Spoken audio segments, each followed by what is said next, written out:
Now, the violence of Brazil's drug trade can't even be contained by prison walls. So 10 inmates are dead in Alcacuz penitentiary. That's as rioting prisoners went on a rampage. The latest massacre follows a week of prison violence right across the country that left more than 100 dead.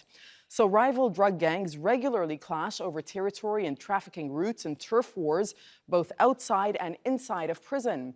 Some gang bosses even run the show from behind bars.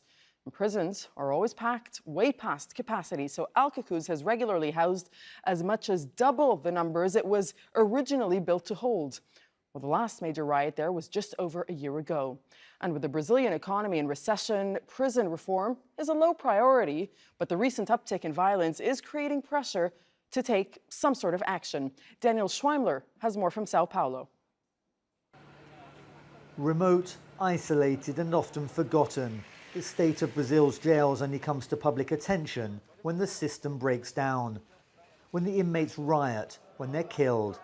Prisons built for 400,000 house nearly twice that many. There are 7 men sharing this room. It's 1.4 square meters. Some of us sleep in the toilet area. We don't have mattresses. We sleep in our t-shirts. I've been here for 26 days, and I wasn't even supposed to be here because I'm meant to be in the semi-open system.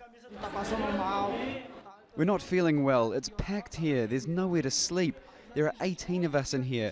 Please, can you help us? We want 5 or 6 people out of here. There's no space to sleep. With Brazilian recession and drug-fueled crime, especially in the burgeoning shanty towns, on the rise, many see reform of the prison system as a low priority and prefer to see prisoners sent to distant jails, out of sight. There's been a historical lack of interest by the government in the prisoners. On the other hand, the prisoners' population has been growing fast, and nowadays we see places like these that represent the failure of the penitentiary system. Prison reform groups say guards are underpaid, poorly trained and open to corruption, allowing drugs, weapons and phones into the cells. The families can only watch and wait, uncertain about the fate of their loved ones. It could take years to reform Brazil's prison system, overcrowded, underfunded and corrupt. Meanwhile, the authorities can only try to contain a situation which is at breaking point. Desperate, they do what they can to keep their family members alive and well.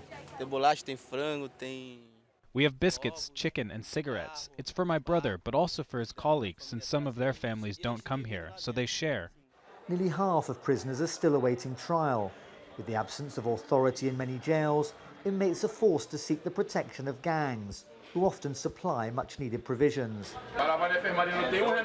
There's no medication. When our families try to bring it, they don't let them give it to us. The government has promised a better future, building new prisons and sending in extra security.